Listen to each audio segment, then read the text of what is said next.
Bonjour à tous, nous voici à Arles où les éditions Actes Sud sont installées maintenant depuis plus de 40 ans en présence de 6 éditeurs de différentes branches de la maison mais qui sont aujourd'hui réunis par une thématique commune qui est celle de la nature et de l'environnement.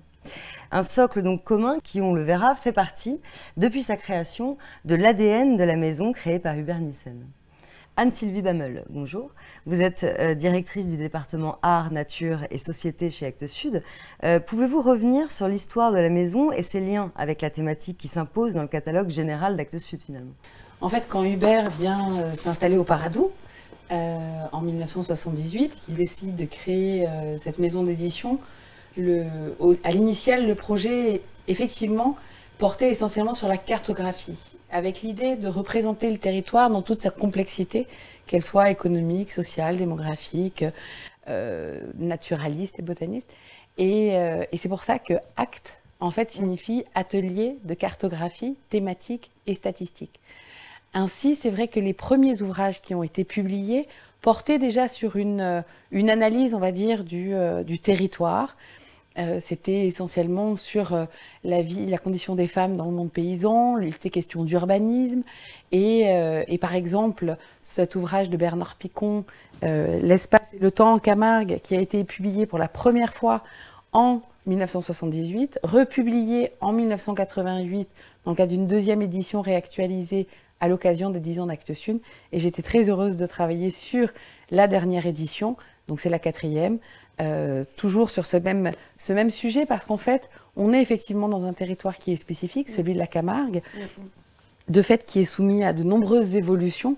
Et l'idée était de rendre compte à travers cet ouvrage à la fois comment des hommes habitent un territoire et comment son évolution, ces transformations de société aussi, vont impacter finalement cette habitabilité.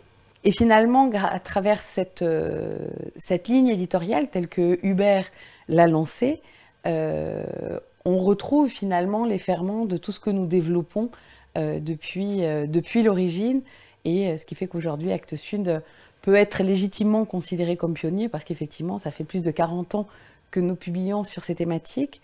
Il s'avère qu'en 83, les éditions Actes Sud quittent le Paradou pour venir s'installer à Arles. Et sur ce site, même là où nous sommes, qui était en fait l'ancienne laiterie de notre famille, ce site Jean-Paul Capitani avait le souhait de le transformer en centre culturel. Ça deviendra effectivement le premier centre culturel privé en France qui a accueilli 3 salles de cinéma, un restaurant et une librairie. Et c'est en voulant créer cette librairie qu'il a rencontré Hubert Nissen, Françoise Nissen, et que, on va dire, Actes Sud est venu s'implanter à Arles, et on a créé ce lieu-dit Le Méjean, et qui devient finalement le symbole de l'écosystème dans lequel Actes Sud a voulu se développer. Et parce que, comme en 78, créer une maison d'édition en province, ça relevait de la folie, de l'irréalisme, de tout plein de choses qui ont pu être dites à l'époque. Et force est de constater que c'était quand même une bonne idée, voire une très bonne idée.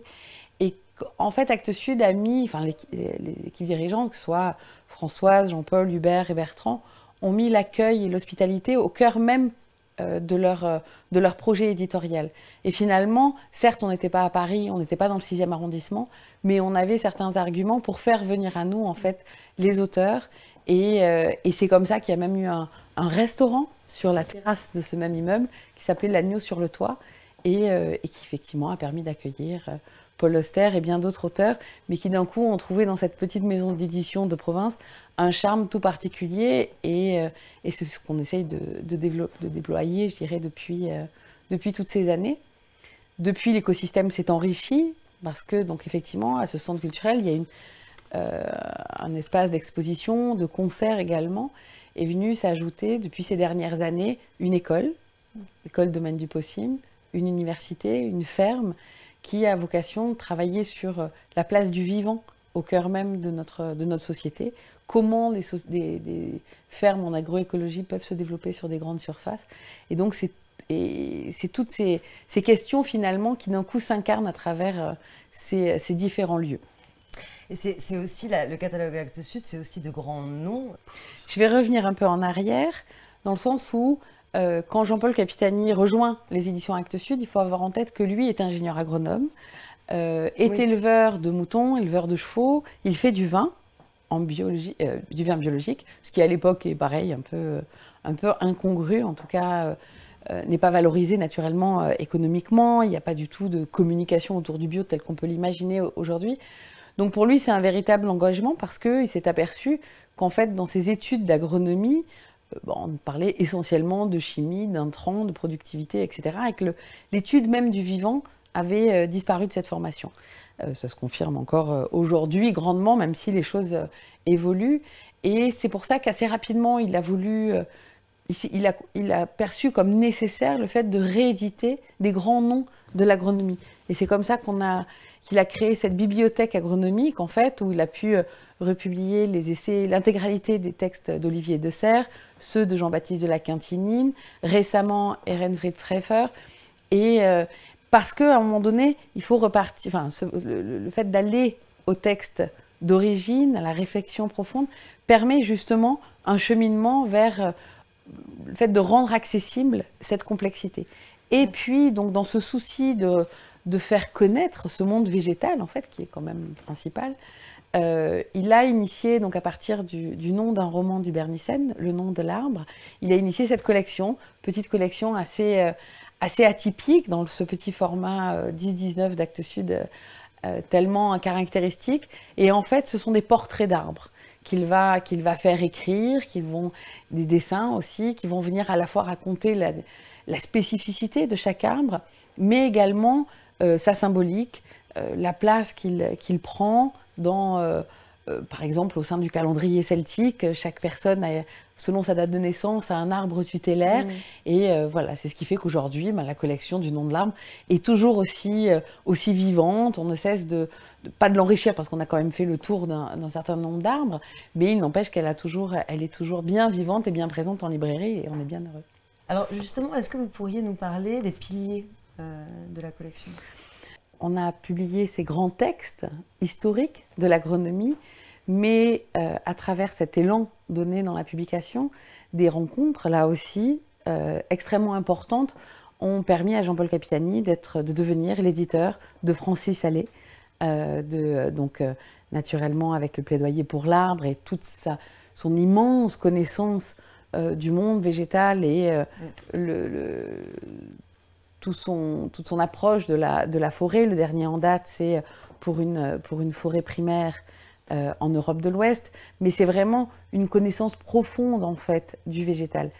Et une nécessité aussi de publier, et en parlant de Francis Allais, parce qu'il m'a fait réaliser il y a peu que depuis 1991, la botanique n'est plus enseignée dans l'enseignement supérieur, et comme si on connaissait tout du végétal, alors que c'est un monde non pas infini, mais bon, en tout cas, il y a encore beaucoup de choses à découvrir. Donc voilà, donc Francis Allais constitue naturellement un auteur de référence chez Actes Sud depuis maintenant bien fort longtemps. Pierre Liotagui, également ethnobotaniste, qui a publié ce livre merveilleux qui s'appelle La plante campagne, et une ethnobotanique de la Méditerranée, et qui va justement rentrer dans le détail de ce qu'est la plante, de ce qu'elle habite, d'où elle est, de son territoire, comment elle va se développer, et finalement comment on vit avec ces plantes. On a dernièrement, donc je dirais cette exploration se poursuit, dernièrement avec Marc-André Sellos, dont on a publié 3 ouvrages, et puis Ernst Zürcher, Les arbres entre visibles et invisibles. La particularité de ces 4 immenses personnages, je dirais, immenses auteurs, parce qu'en plus ils ont une plume, tous autant qu'ils sont, et c'est d'avoir cette capacité non pas à rester dans un domaine précis qui rendrait leurs écrits potentiellement un peu étroits ou en tout cas abscons, mais c'est à chaque fois d'avoir une vision extrêmement large de leur sujet et finalement permettre à travers cette agilité qu'ils ont dans leur façon de concevoir leur thématique, rendre accessible à tout un chacun l'immense complexité du monde végétal. Et en ça, chacun de leurs livres est vraiment un voyage unique qui permet justement cette sédimentation du savoir. Et finalement, c'est avec eux, depuis 44 ans, qu'on avance aussi sur notre connaissance, véritablement, pas à pas. On voit bien que c'est le monde vivant n'est pas un monde fini, il ne cesse d'évoluer en fonction de son contexte. Et c'est ce sur quoi on essaye de travailler avec eux pour que cette connaissance vienne trouver refuge en quelque sorte dans les livres et puisse être largement diffusée en librairie. Mais c'est vrai que ces quatre auteurs ont contribué justement à rendre la botanique, les livres sur la nature, extrêmement désirables, j'ai envie de dire, parce que voilà, c'est des voyages incroyables auxquels ils nous invitent de façon systématique. Vous éditez également un format revue, les carnets du paysage. Exactement, comme ce que je souligne depuis le départ, c'est qu'en fait, Actes Sud aime les histoires longues, très longues. Et il s'avère qu'avec l'École nationale supérieure du paysage, nous publions depuis maintenant un certain nombre d'années une revue qui s'appelle Les carnets du paysage, qui ont évolué juste dernièrement, en 2021, dans une formule, on va dire, un peu plus rassemblée, un peu plus, peut-être plus adaptée au lectorat d'aujourd'hui. Mais il faut reconnaître que c'est et je suis extrêmement heureuse que cette revue continue à exister aujourd'hui, parce qu'en fait, quand on pense le paysage, on est exactement au cœur de tout ce qu'on raconte, avec tous nos livres. Parce que le paysage, c'est à la fois ce qu'on peut observer, ce que l'on observe, ce que l'on produit, ce que l'on réalise, c'est l'impact de l'homme, mais naturellement ça a un impact sur l'homme, et c'est cette espèce de miroir en fait, face auquel on se trouve. Et finalement, quand on parle de paysage, et si on regarde l'ensemble des numéros de la revue qui ont été édités, on parle de santé, on parle d'énergie, on parle de musique, on parle de dessin, on va parler d'archéologie, on parle de 1000 sujets. En fait, ça concentre autour de cette thématique je dirais, toutes les sciences du savoir telles qu'elles peuvent exister. Et ça rend cette revue absolument phénoménale. Alors je sais qu'en librairie, le monde des revues n'est pas forcément le monde le plus simple à promouvoir.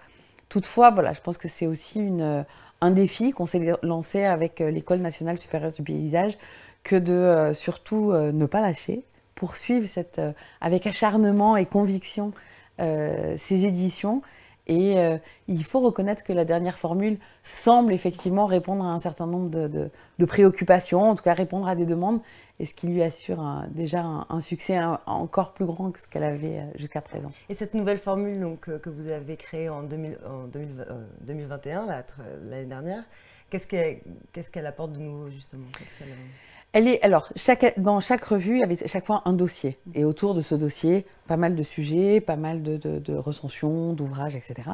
On va dire, toutes les formules y sont, mais on a recentré autour d'un dossier. La revue en tant que telle est un peu moins volumineuse, ce qui a permis aussi de baisser le prix, parce qu'on sait aussi que c'est une revue qui est destinée aux étudiants, et donc avoir une revue au-delà de 20 €, c'était quand même compliqué.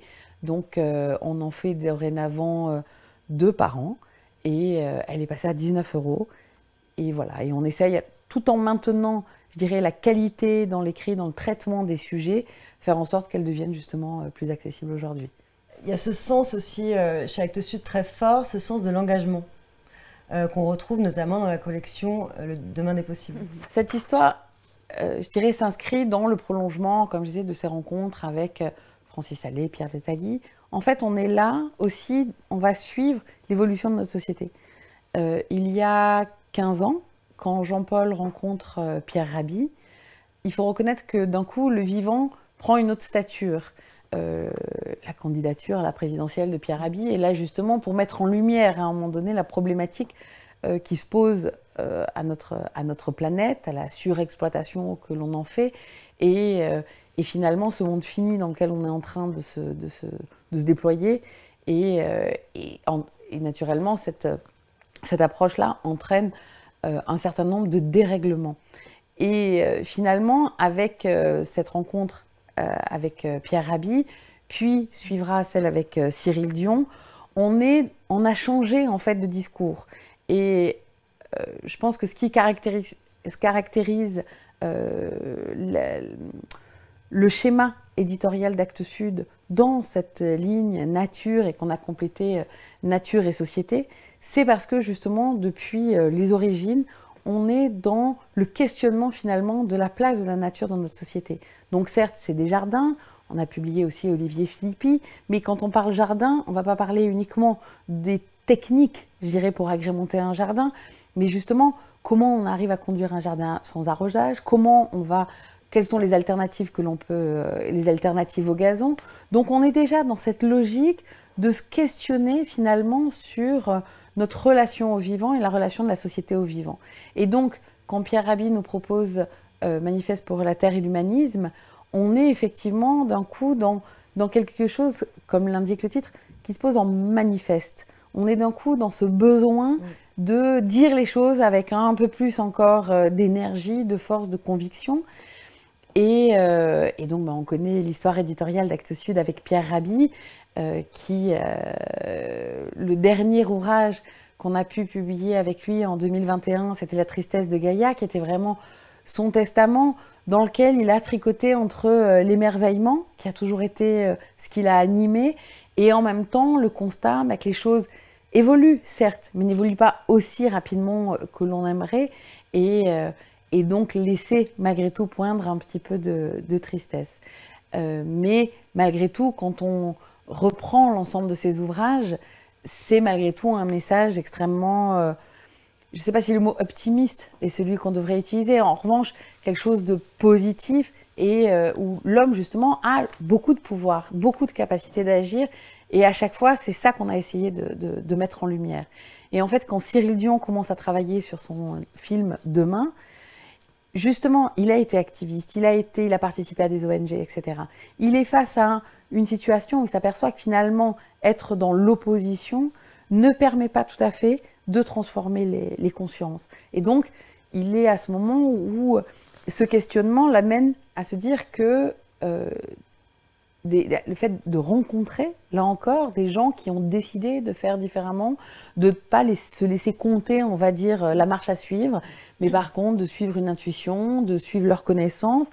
Et finalement, c'est comme ça que naît son film Demain, et c'est comme ça que naît en parallèle la collection du domaine du possible.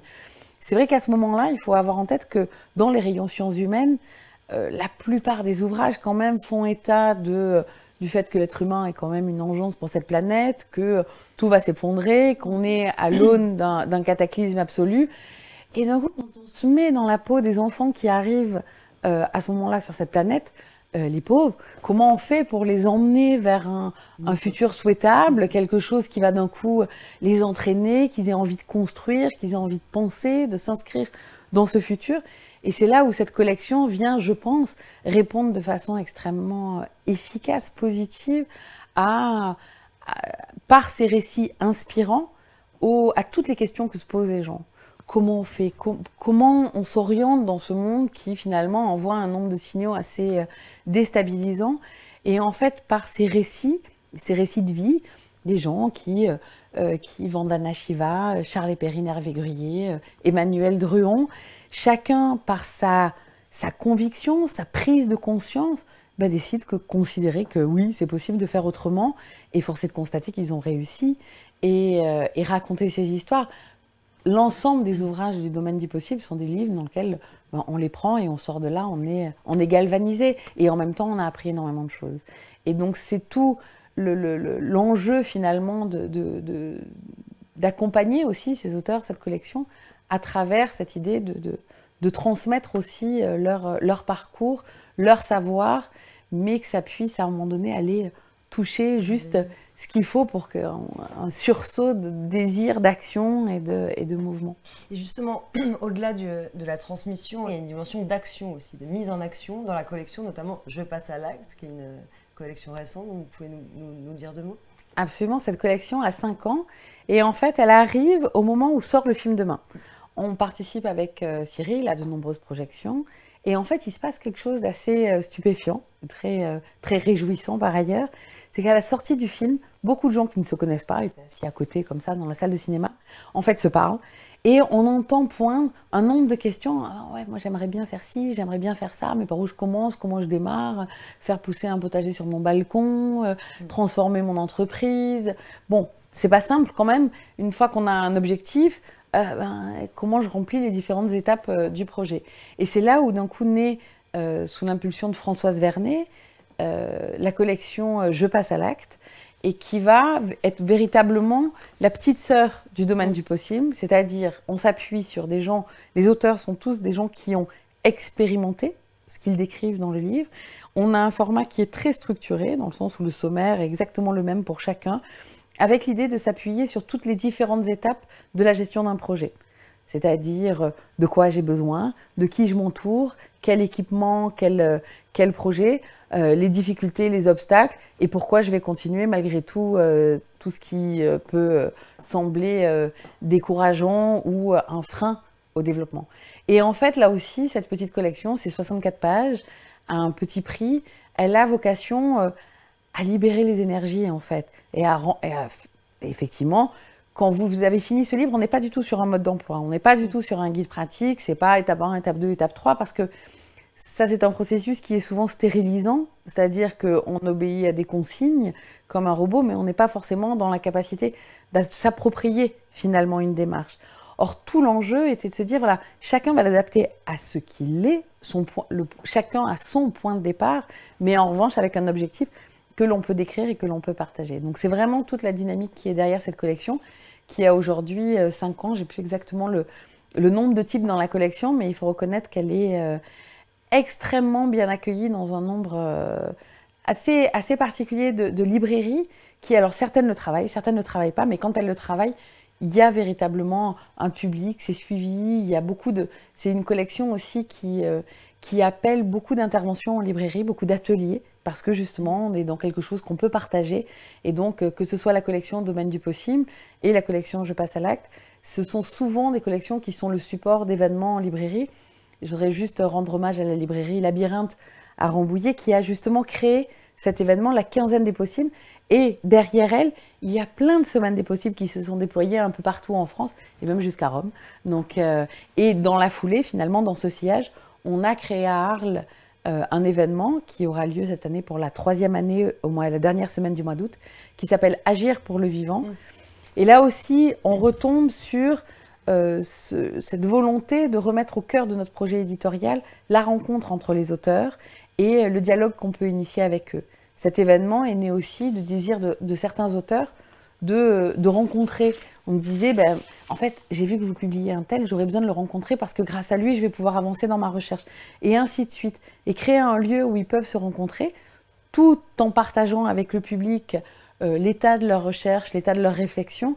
C'est ce qui a créé cet événement Agir pour le vivant et qui connaît un succès assez, pas surprenant, mais stupéfiant plutôt, depuis sa première édition. Et vous, Stéphane Durand, vous avez créé aux éditions Actes Sud la collection Monde Sauvage, qui a révélé de grands auteurs et des auteurs qui sont devenus des auteurs à succès, comme Baptiste Morisot ou Vinciane Després. Comment est née, est-ce que vous pouvez revenir un petit peu sur l'origine de cette collection qui s'impose aujourd'hui chez Actes Sud? Alors elle est née en 2017, comme Je passe à l'acte. Ce sont 2 collections qui sont nées la même année et qui avancent en parallèle, comme ça. C'est vraiment très chouette de les porter comme ça en même temps.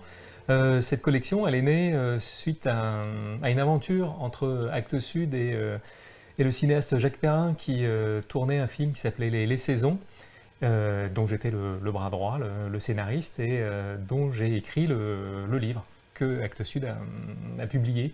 Et lorsque donc le film est sorti, c'était en janvier 2016, accompagné des livres que j'avais écrits et donc publiés par Actes Sud, on a eu voilà, le courant est vraiment très bien passé entre nous. On a eu envie de poursuivre l'aventure et de ne pas attendre le prochain film de Jacques Perrin. On sait que Jacques Perrin produit des films sur un très long terme. Et voilà, et sur un bout de table, comme ça, on a mis nos envies, nos souhaits, nos interrogations. Et moi, ce que j'avais en tant que scientifique, et moi, ce qui me manquait dans le paysage éditorial français, francophone à l'époque, c'était ce que je trouvais chez les anglo-saxons et les américains, des scientifiques qui parlent à la première personne et avec toute leur trip de leur sujet d'étude, de l'animal qu'ils suivent, de l'oiseau, de l'écosystème qu'ils étudient. Et ils osent parler de leurs émotions, de leurs doutes, de leurs enthousiasmes, ce que les scientifiques français avaient un peu, et sont plutôt sur la retenue, c'est pas dans les habitudes. Et donc, je propose cette ligne éditoriale à Anne-Sylvie et Jean-Paul, et ils ont tout de suite été d'accord. J'avais déjà pas mal identifié des scientifiques qui avaient envie d'oser, de franchir le pas, de raconter des choses à la première personne. Et c'est comme ça que Monde Sauvage est né. Ouais, c'est difficile en effet de traduire une pensée scientifique complexe. C'est un enjeu. C'est aussi l'enjeu de la collection. Oui, tout à fait. C'est pour ça c'est vraiment un travail au quotidien d'accompagnement de ces auteurs. Alors certains écrivent et c'en est leur métier. Hein. Un philosophe comme Baptiste Morisot ou comme Vinciane Després, ouais, ils écrivaient déjà avant que je les rencontre. Mais des gens comme François Sarano, Laurent Tillon, Rémi Marion, Sabrina Krief, c'était pour certains le premier livre. Et voilà, il a fallu leur donner confiance en eux et faire jaillir en eux à la fois l'envie et puis la confiance, et qui se disent ouais, moi je peux raconter une histoire qui est intéressante et qui prend les gens aussi par les tripes, quoi.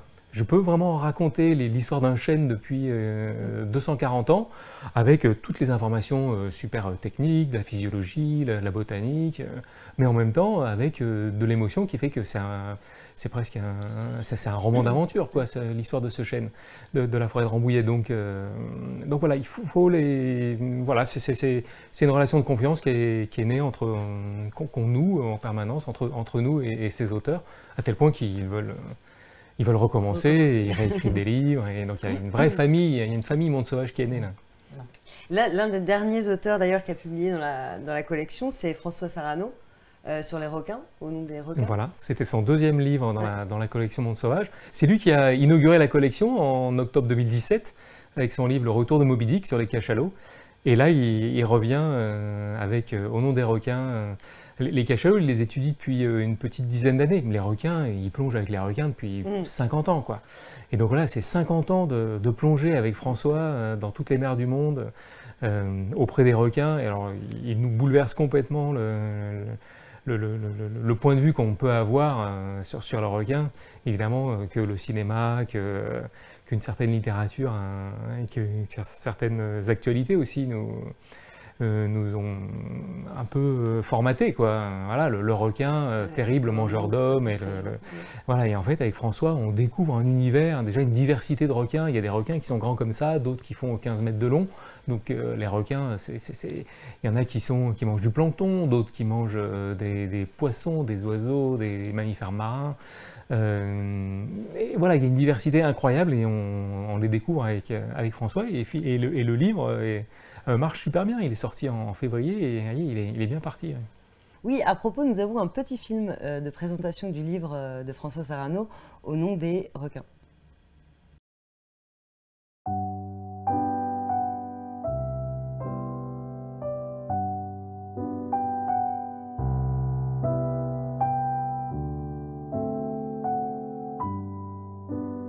Pourquoi parler au nom des requins? Parce qu'on les connaît si peu. Il y a tant de malentendus sur eux. Et pourtant, quand on est dans l'eau avec eux, c'est paix, grâce, plénitude. Je me souviens d'une plongée extraordinaire avec une grande femelle requin blanc, 5,50 m, 1,5 tonnes. Et nous étions au large, en plein océan, 200 mètres sous les palmes, le bleu, et elle est arrivée face à moi, sans détour. Et je me suis dit, à un moment donné, elle va avoir peur, elle va partir. Non, elle n'a pas eu peur. Elle m'a accepté. Elle m'a accepté 1 minute sur sa nageoire, juste posée. On était l'un contre l'autre. Quelques centimètres nous séparaient. Mais la distance ne se mesure pas en centimètres. Ça se mesure en confiance à ce moment-là. Et on était bien. J'étais formidablement bien sûr. Elle était rassurée. Et nous avons nagé comme ça, épaule contre nageoire, œil contre œil. C'était un moment de bonheur infini. Voilà pourquoi il faut parler au nom des requins. Parce que c'est tout autre chose que ce qui est raconté dans les médias ou ce qui est colporté. Avec la vie sauvage, avec les requins en particulier, on ne peut pas tricher. Et ils vous permettent de vous découvrir pleinement et de comprendre que notre rapport au monde sauvage pourrait être infiniment riche de paix et de bonheur. Voilà pourquoi j'ai voulu écrire ce livre. Grâce à cette rencontre avec Lady Mystery. C'est une grande femelle requin blanc que j'ai revue plusieurs fois. Une première fois en 2006, une autre fois, elle m'a fait la grâce de revenir. Et 5 ans plus tard, en 2011, nous avons pu nager à nouveau épaule contre nageoire. Il faut raconter ça pour reconnaître les vraies dents de la mer. Elles sont là, tout en paix. Alors justement, la petite sœur de cette collection est arrivée la semaine dernière, Voix de la Terre. Est-ce que vous pouvez nous en dire un petit peu plus sur cette Oui, Voix de la Terre. Avec cette deuxième collection, j'ai l'impression de marcher sur deux jambes, hein, parce qu'avec Monde Sauvage, on explore vraiment la diversité des manières d'être vivant. Donc au départ, c'était plutôt axé animaux, et puis finalement, avec Laurent Tillon et Alexis Génie, on explore aussi le domaine des arbres, le domaine végétal. Donc voilà, c'est les vivants non humains explorés avec Monde Sauvage. Et dans cette nouvelle collection, Voix de la Terre, on a vraiment souhaité explorer une autre diversité dont on ne parle pas forcément, en tout cas, il n'y avait pas cette place-là chez Actes Sud, c'est la diversité des manières d'être humain. Voilà, et dans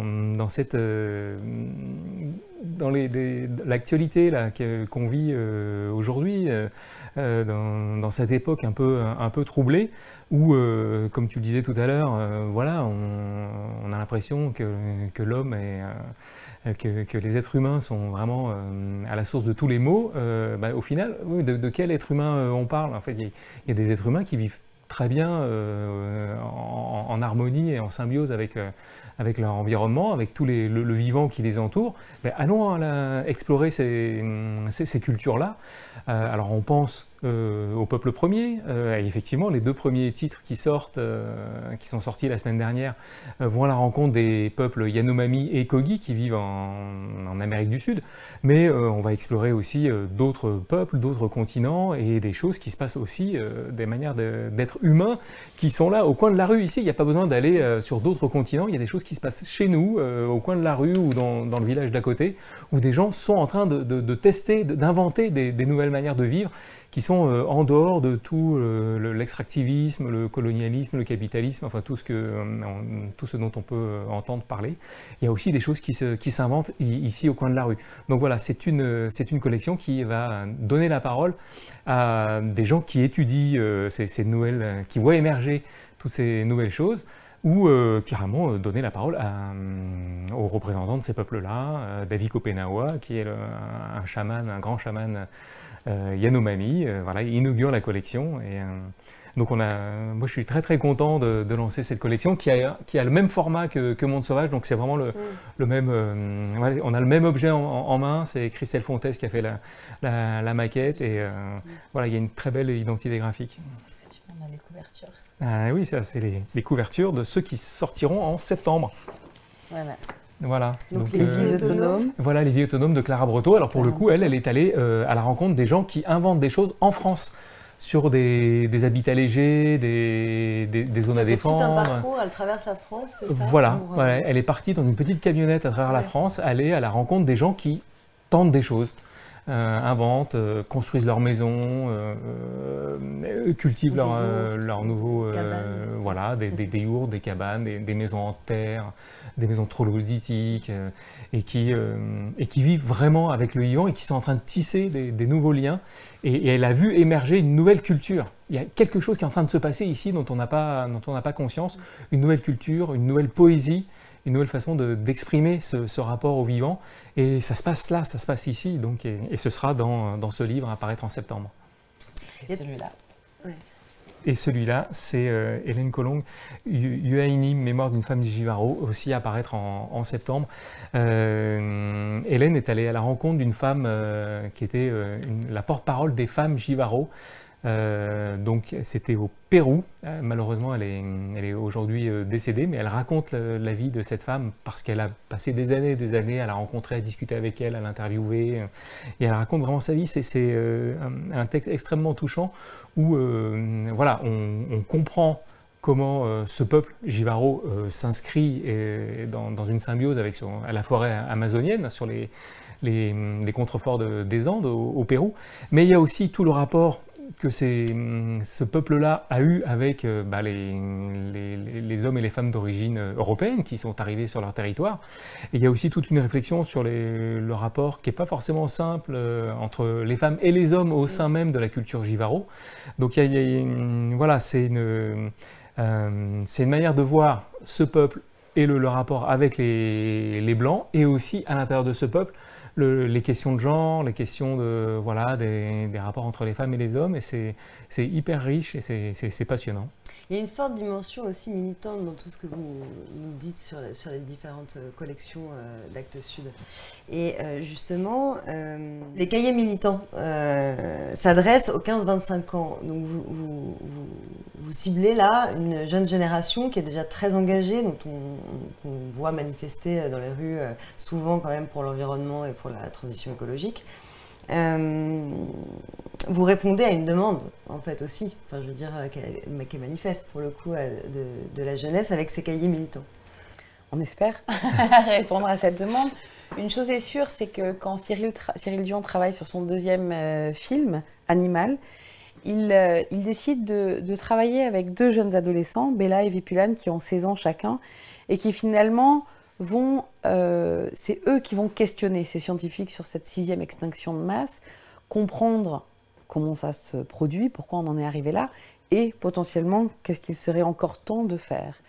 Et finalement, on a travaillé avec eux parce qu'on faisait le Animal qui est sorti en même temps que le film, mais surtout on les a interrogés sur justement l'état aujourd'hui, qu'est-ce que eux, en tant que jeunes de 16 ans, de quoi ils auraient besoin. Qu'est-ce qu'ils aimeraient voir publier? Qu'est-ce qui répondrait à leurs attentes en termes d'écrit? Et c'est vrai que le dialogue qu'on a eu avec Vipulane était assez surprenant, ou en tout cas on pouvait s'y attendre, mais on nous disait, voilà, il y a tous ces jeunes qui sont extrêmement mobilisés, extrêmement engagés, qui sont là les vendredis, qui sont là sur les marches des climats, sauf qu'il y a quand même une problématique, c'est qu'ils ne lisent pas. Ils ne lisent pas parce que c'est vrai que d'avoir un essai de 300 pages, ça demande un certain nombre de préalables. C'est pas forcément quelque chose avec lequel on est à l'aise tout de suite. Ça demande un immense désir à la fois de connaissance, mais l'intuition que le livre va répondre à ces questionnements et va pouvoir assouvir ce désir de connaissance. Et ce lien-là, il faut reconnaître qu'il n'est pas forcément immédiat, où il va se faire peut-être au fil du temps, à travers les études, etc. Mais c'est vrai qu'on voit bien dans la rue, les jeunes qui se mobilisent, ils sont au collège, 14, 15 ans. Là, viennent d'être élus, on vient d'élire, les éco-délégués dans les collèges et les lycées. Ils sont là pour porter en quelque sorte le questionnement sur la responsabilité environnementale, les déchets, etc. C'est eux qui vont porter ces questions. Mais il faut reconnaître qu'aujourd'hui, l'école est très peu présente sur ces sujets, alimente extrêmement peu toute cette jeune génération à travers des connaissances. Quand on lit Baptiste Morisot, Manière d'être vivant, c'est une pensée qui est extrêmement neuve, qui est extrêmement nouvelle, qui vient bousculer nos schémas représentatifs. Et cette pensée-là, on ne peut pas attendre qu'elle soit digérée par je ne sais quelle machine miraculeuse qui ferait que tous les profs enseignent la philosophie de Baptiste Morisot dès le collège aux enfants. Sauf qu'elle est absolument accessible et elle est surtout absolument nécessaire. Et donc, c'est là où on voit bien, on a une problématique. On a des scientifiques, ceux publiés par exemple dans Monde Sauvage. Quand vous lisez le livre de François Sarano sur les cachalots, on n'a pas besoin d'être passionné par les cachalots, toutefois, pour le lire. Mais en revanche, une chose est sûre, c'est que là où il nous emmène et là où on atterrit après la lecture, fait qu'on ne regarde plus jamais le monde animal dans sa globalité et le monde des océans encore moins, avec les yeux qu'on avait auparavant. Et donc, c'est une métamorphose profonde. Et si on veut que on réponde à l'urgence qui est la nôtre aujourd'hui, quand même, de considérer le vivant avec un tout petit peu plus d'égard et en tout cas d'imaginer non pas une protection, mais une interaction qui soit positive, parce que c'est bon pour la nature, c'est bon pour nous en fait, et l'homme a un rôle crucial à jouer dans ce déploiement. Et donc c'est là où, de cette discussion avec Bibulane, on a décidé de créer en fait 2 nouvelles collections. Donc le premier, c'est Cahiers militants, et donc qui s'adresse là pour le coup, on va dire effectivement aux jeunes les plus engagés, enfin tous sont très engagés de toute façon, mais on va dire on est fortement porté sur les questions d'écologie. Donc le premier c'était Animal, et le deuxième c'est Basculons, où ces 2 jeunes du collectif La Rage de Vivre, devenu Le Bruit qui court, qui sont allés là aussi à la rencontre de personnes qui ont, des jeunes et des moins jeunes, qui ont fait leur bascule, et donc qui vont raconter en fait cette mécanique de la bascule et tout ce qu'ils en ont retiré. Donc ça c'est les 2 premiers, il y a toute une série aussi qui vont arriver, mais à chaque fois ce sont des jeunes qui écrivent en fait. Et l'autre format, donc encore plus accessible, qui naîtra, on l'espère, en 2023, mais c'est bien parti. L'idée, c'est on est parti du principe que aujourd'hui aussi, cette génération vit dans un monde d'images, et que l'image est un vecteur très important de compréhension en fait et de lecture du monde. Ils ne sont pas du tout alimentés comme on a pu l'être à notre génération, et on est obligé de prendre en compte et en considération l'environnement visuel dans lequel ils évoluent. Et donc en fait, on a fait un exercice un peu particulier. On est parti en fait on a créé un environnement visuel, et dans lequel justement va couler un texte écrit par ces jeunes justement, et là sur des thématiques extrêmement variées. On va parler d'intersectionnalité, on va parler du travail, des migrants, et on va commencer la collection s'appelle La Rage de Vivre, par ce manifeste que ces jeunes qu'on a rencontrés à l'occasion de la première édition d'Agir pour le Vivant, ils ont rédigé une tribune qui avait été publiée à travers notre partenaire média du moment, et cette tribune avait été la plus lue de toutes. Et donc voilà, et c'est ce qui nous a donné aussi, pareil, de discussions avec eux, on voit bien le livre est très présent pour eux, il y a quelque chose, il y a toujours un attrait, mais il y a un premier obstacle, au même titre que pour certains ados, franchir la porte d'une librairie, c'est vraiment se mettre dans un danger extrême, parce qu'ils ont l'impression d'avoir face à eux des gens qui connaissent les bibliothèques de A jusqu'à Z, et qu'ils ont l'impression de ne rien connaître. Et donc c'est vrai qu'il y a tout un travail à faire pour ouvrir des fenêtres, des portes sur tout cet univers de l'écrit, cet univers du livre. On l'a vu à travers tout ce qu'on a dit, qui est extrêmement riche et extrêmement varié. Mais je trouve qu'en tant qu'éditeur, on a aussi la responsabilité de se poser la question de l'accessibilité. Notre souci est l'accessibilité du savoir, mais la question est aussi l'accessibilité des livres. Et comment on donne ce goût du livre, comment on crée cette désirabilité finalement de l'écrit, ce goût de la lecture. C'est aussi des questions qui nous travaillent à longueur de journée, et qu'on essaye de traduire à travers la diversité de nos formats. Naturellement, chez Actes Sud, comme depuis l'origine, l'objet en tant que tel est une préoccupation forte, parce que l'enveloppe du livre, sa couverture, est à la fois un appel et une promesse. Donc c'est comment on arrive à dialoguer avec ces paramètres pour justement essayer de les rendre tous plus accessibles les uns que les autres. Vous publiez également des manuels de référence. Absolument. Comme je l'indiquais, on est très soucieux en fait de la façon de conduire l'agriculture et ses développements les plus récents. Et en fait, on a eu la chance de prendre part à une expérience absolument, on va dire, assez incroyable dans le monde de l'édition d'une manière générale, parce que ça a été salué également. C'est l'expérience Vivre avec la Terre que l'on a publiée, qui a été écrite par Charles et Perrine Hervé-Gruyer. C'est une affaire d'écriture de 7 ans. C'est 2 ans de travail éditorial pour parvenir à cette publication. Et aujourd'hui, un ouvrage qui s'est vendu à plus de 50 000 exemplaires. Donc, c'est vraiment, oui, c'est la Bible de la permaculture, ça c'est indéniable. Mais au-delà de ça, là encore, dans la façon dont l'écrit s'est déployé, on est vraiment dans quelque chose qui se veut extrêmement inspirant. C'est quand même, ils ont partagé à travers ce livre toute leur expérience, leurs réussites, mais aussi leurs échecs, leurs questionnements, c'est-à-dire comment ils en sont venus à associer telle ou telle plante, déployer toute cette connaissance dans cet ouvrage de 3 volumes. Et à l'origine, de leur, une des inspirations de leur travail en permaculture venait de Eliot Coleman, d'un ouvrage qu'on a publié, une méthode qui s'appelle maraîchage biologique. Et là aussi, on va dire, c'est un des pères fondateurs de la permaculture qui permet justement à la fois de revenir sur les outils, les modes de culture. C'est vraiment, en fait, plus qu'une technique, là aussi, on est vraiment dans un esprit, dans une façon d'accompagner le vivant, son déploiement et son exploitation, parce qu'on est clairement sur des exploitations agricoles, elles produisent, l'objectif c'est de nourrir, c'est de vendre, mais on peut le faire avec un souci de régénérer les sols, d'être dans une logique de déploiement de la biodiversité, plutôt qu'un appauvrissement permanent tel que on a pu le voir déployer. Donc ce souci qui peut se mettre, on va dire, de façon assez large sous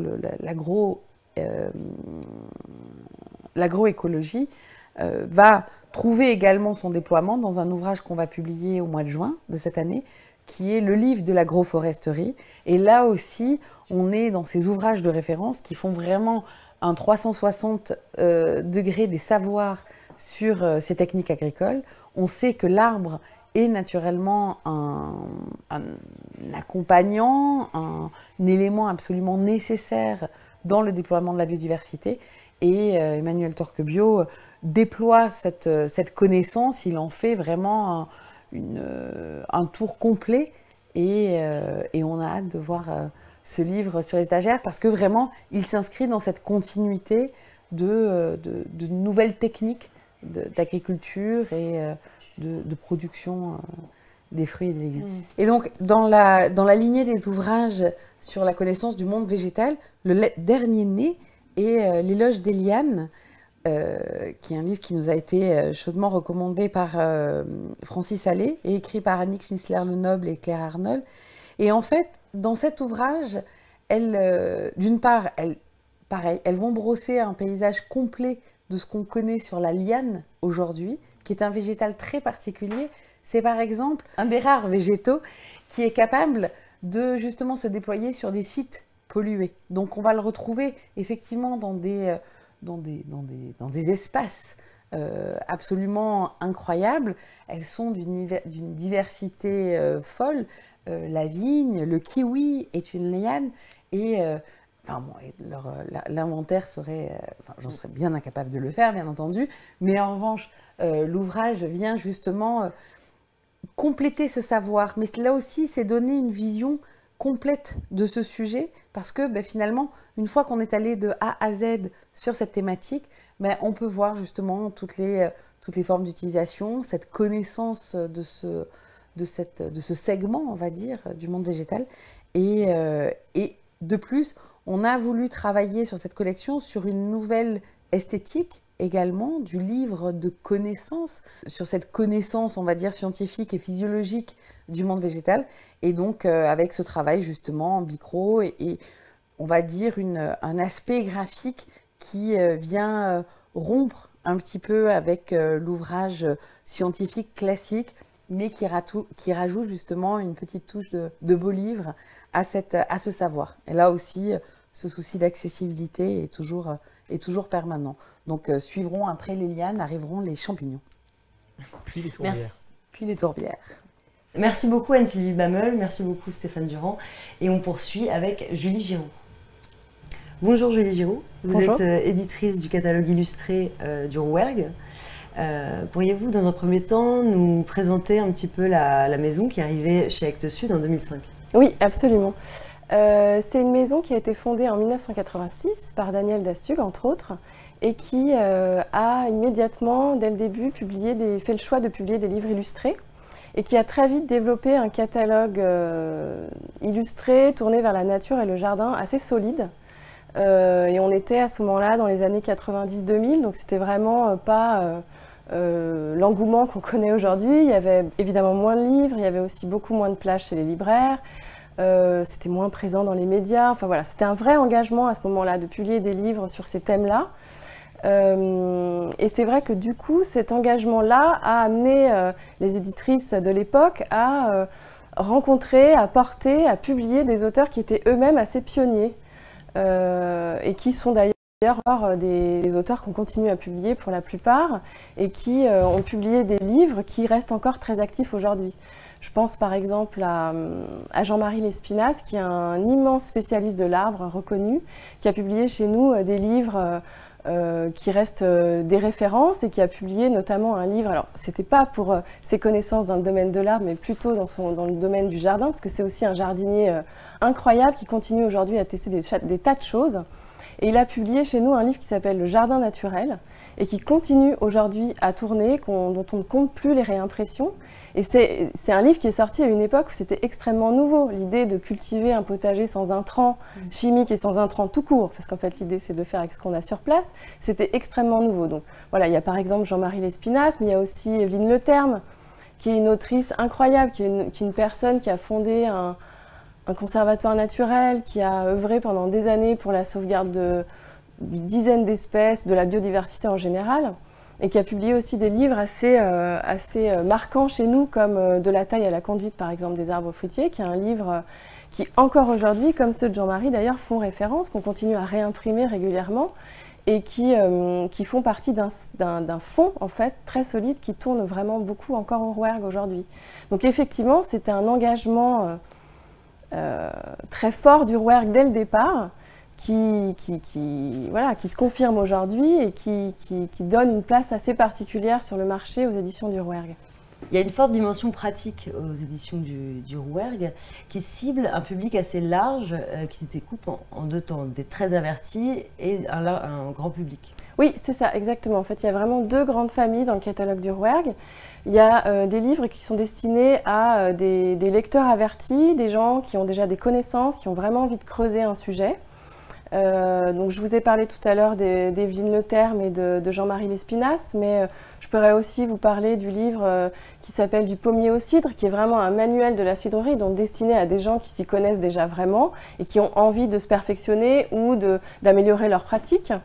Il y a aussi le dernier qu'on a sorti dans cette veine-là, c'est un livre qui est sorti en 2021, qui s'appelle Le manuel de la lithofère, qui est un livre qu'on a coproduit avec Terre et Humanisme, qui met en avant une méthode agroécologique, je ne vais pas développer ici parce que ce serait très long, mais une méthode agroécologique qui est en fait une alternative très pertinente aux intrants chimiques, qui est assez peu développée en France encore. Terre et Humanisme le teste depuis de nombreuses années, mais c'est un sujet qui va forcément prendre de l'ampleur dans les années qui viennent, parce que c'est une solution économique, écologique, enfin il y a tas d'avantages. Donc voilà un sujet sur lequel le Rouergue tient sa place de pionnier et d'avant-garde. Voilà. Et des livres comme ça, il y en a des dizaines. Il y a aussi un livre d'Yves Darricot qui est formidable, qui s'appelle La vigne et ses plantes de compagne, où il est question de complantage, de compagnonnage végétal. C'est des sujets qui peuvent paraître extrêmement pointus comme ça, de niche, mais en fait c'est des enjeux énormes. C'est un livre qui se destine aux viticulteurs qui souffrent énormément, enfin, voilà, qui subissent de plein fouet le changement climatique, qui ne va pas s'arranger dans les années qui viennent. Et ce livre-là propose des solutions à notamment cette profession-là qui a besoin de repenser ses pratiques et de repenser la manière de conduire la vigne. Voilà, donc des livres effectivement assez savants, écrits par des gens pointus, qui trouvent assez rapidement leur public et qu'on réimprime très régulièrement. Et puis il y a en effet une deuxième famille dans ce catalogue, qui est une famille de livres qui sont des livres plus grand public, plutôt destinés à des débutants. Donc on touche un public a priori plus large.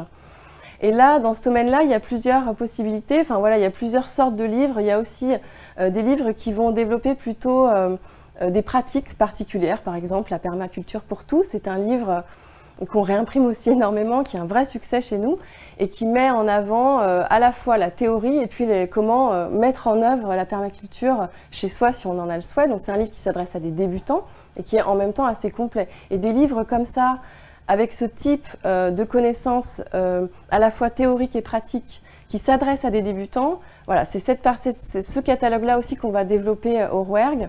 Donc il y a la permaculture, il y a aussi Construire son sol, qui est un livre génial, qui est un livre assez décalé en fait, malgré le côté un peu attendu du sujet. C'est un livre où l'auteur explique comment construire son sol comme une maison.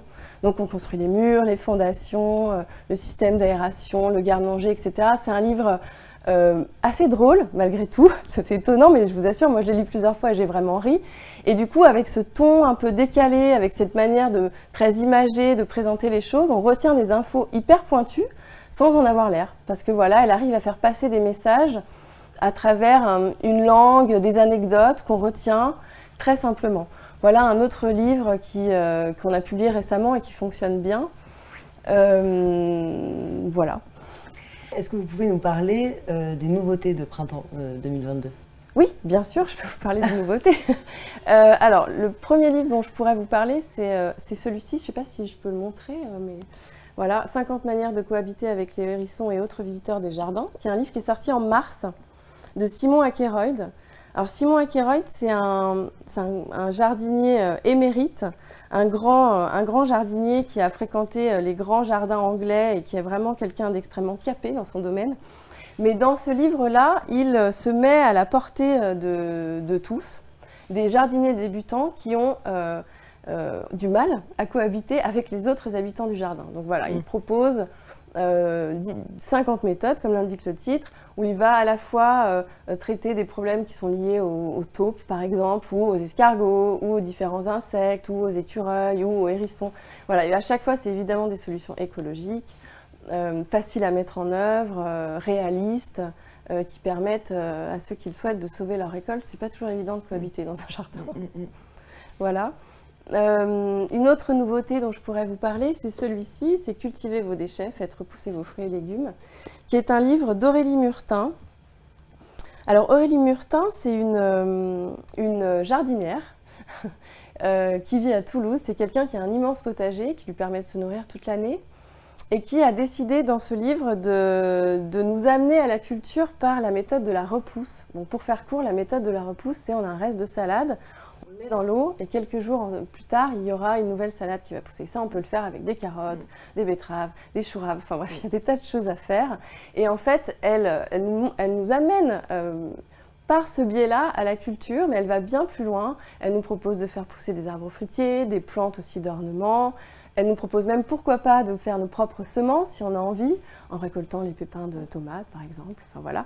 Donc c'est un livre qui est très accessible, où on peut vraiment se contenter de faire repousser quelques salades, quelques carottes, mais on peut aussi aller beaucoup plus loin, parce que c'est vraiment quelqu'un qui a des vraies compétences, notamment dans le domaine de la permaculture, et qui, l'air de rien, nous donne envie aussi d'aller plus loin et de pourquoi pas, bah oui, cultiver ses propres, récupérer ses propres semences, etc. etc. Donc voilà, ça c'est un livre qui va sortir le 20 avril.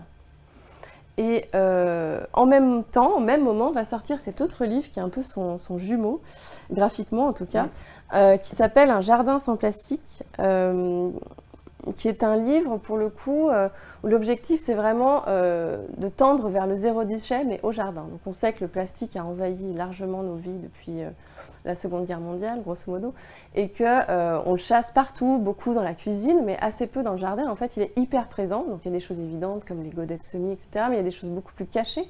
Et en fait, avec l'autrice, on va parcourir le jardin, et puis les différents temps du jardin aussi, pour essayer de traquer ce plastique. Pour le débusquer, elle va nous apprendre à lire les étiquettes, à décoder les labels, enfin voilà, vraiment à être plus raisonnable dans sa manière d'être au jardin et de cultiver. Et il y a aussi beaucoup de questions de récup, de troc, de dons, d'upcycling, enfin voilà, aussi des choses qui sont évidemment pertinentes dans le jardin, mais pas seulement. Voilà, c'est aussi un mode de vie qui est défendu par cet auteur. Ouais, c'est très politique aussi, c'est très un peu actuel. politique, effectivement. Merci beaucoup, Julie. Merci à vous. Et nous allons poursuivre avec la jeunesse en regardant un petit film sur la nature dans les collections jeunesse de la diffusion Actes Sud.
Et maintenant, l'éditrice Isabelle Péourtic va nous présenter sa nouveauté de Actes Sud Junior.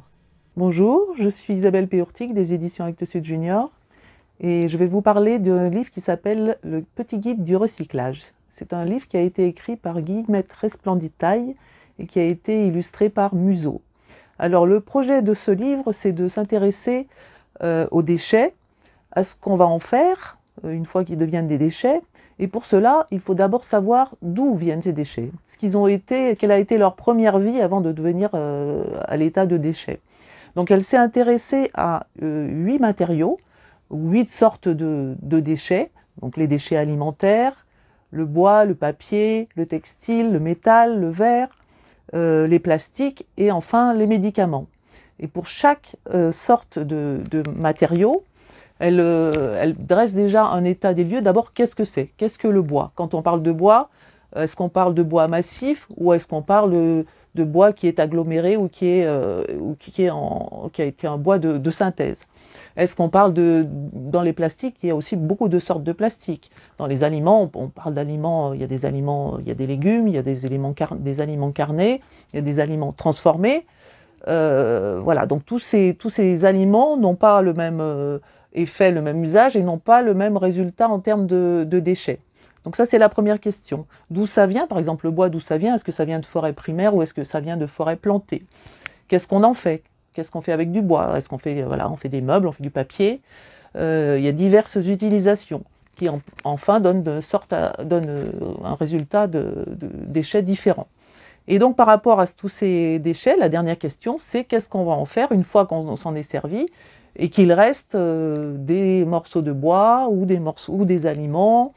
Voilà, donc pour chaque catégorie d'aliments, elle propose des solutions qui sont soit des solutions de recyclage, et qui sont les solutions qui sont proposées en France notamment, soit des solutions de destruction, par exemple, ou de transformation, comme certains aliments qui peuvent se transformer dans le compost.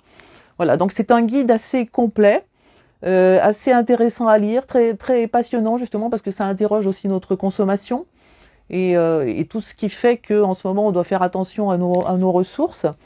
Et c'est un guide qui a été illustré par Museau. Donc Museau, c'est un illustrateur qui joue beaucoup avec l'humour et qui s'est aussi beaucoup amusé par rapport au décalage de certaines situations. Donc c'est un livre assez passionnant à lire, justement par rapport à tous ces questionnements qui nous agitent en ce moment. Par ailleurs, il a fait l'objet d'un travail particulier sur la maquette. On a essayé de mettre des petits pictogrammes qui renvoient à chaque matériau. On a essayé de mettre des couleurs qui correspondent aussi à chaque matériau. Et enfin, des encadrés qui font le focus sur des points qu'il faut retenir plus particulièrement et qui permettront une meilleure intégration, une meilleure mémorisation de ce qui est raconté.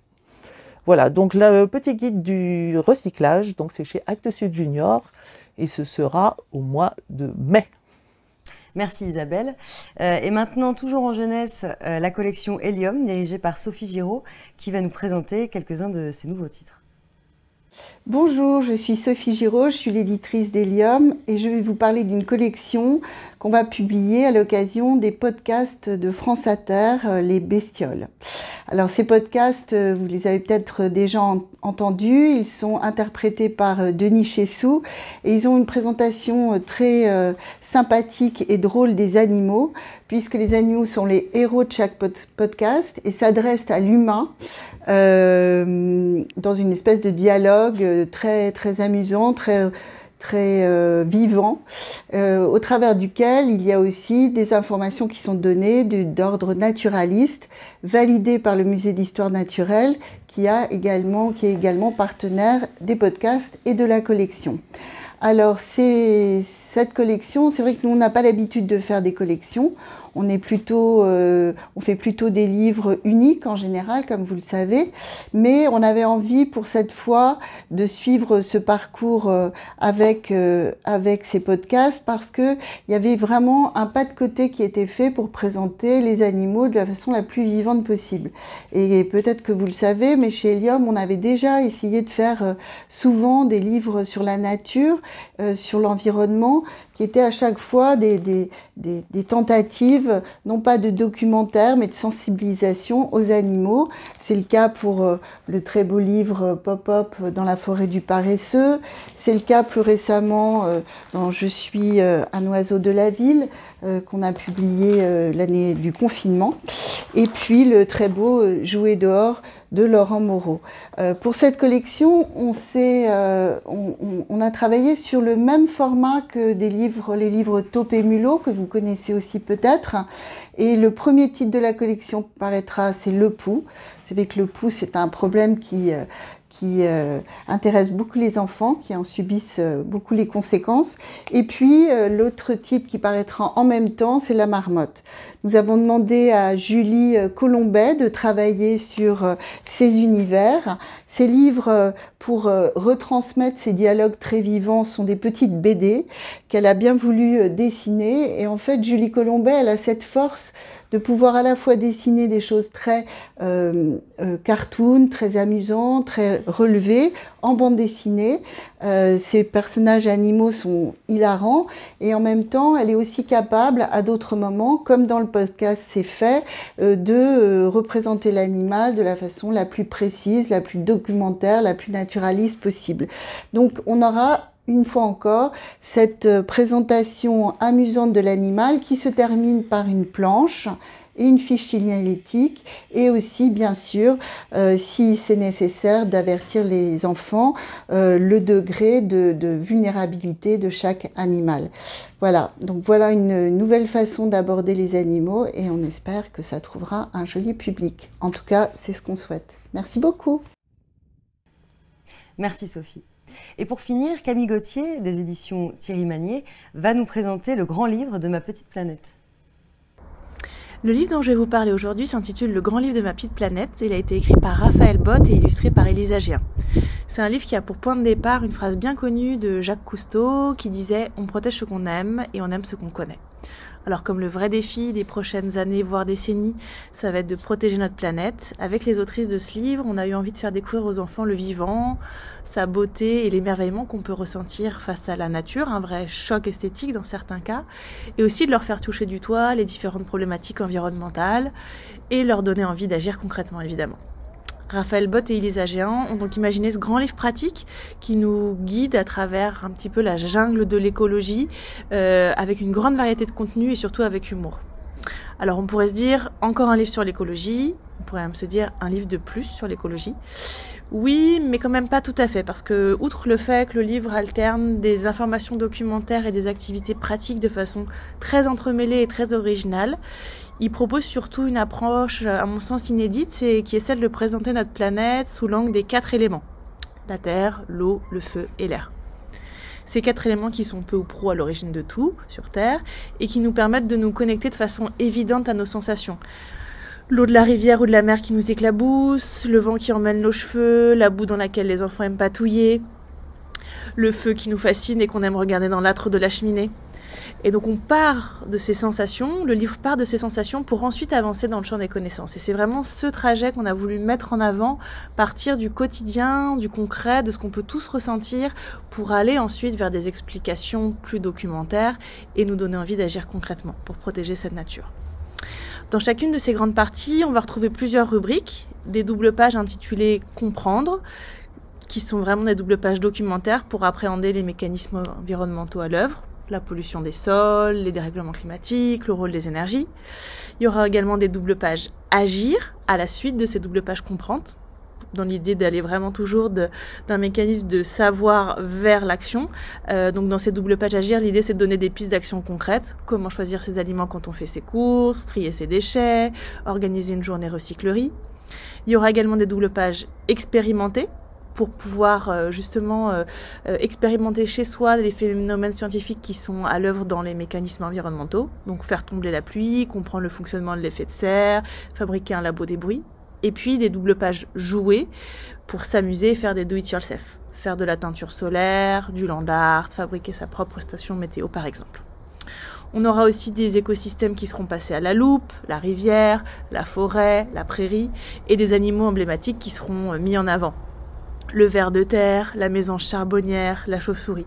Enfin voilà, vraiment plein de choses très différentes avec des formes très différentes qui seront réunies sur 96 pages pour montrer les différents visages de l'écologie et les différentes façons aussi qu'on a de s'engager évidemment. L'idée de ce livre, c'est vraiment l'idée de donner envie aux enfants d'agir, de leur donner les moyens d'agir et de leur mettre à disposition des clés de compréhension avec des idées d'action concrètes qui sont à leur hauteur surtout. Parce qu'on peut parler d'écologie de façon précise mais joyeuse, sans discours moralisateur ni simplificateur, mais avec des nuances, et en même temps ne pas sombrer dans l'éco-anxiété qui va être vraiment un sujet dans les années à venir également. Voilà, j'espère que ce livre vous donnera envie, et je vous donne rendez-vous en librairie à la rentrée. Merci Camille, et merci à tous les éditeurs d'Actes Sud de nous avoir accueillis dans leur maison, et en particulier dans ce bel espace qu'est l'ancien bureau de Hubert Nissen.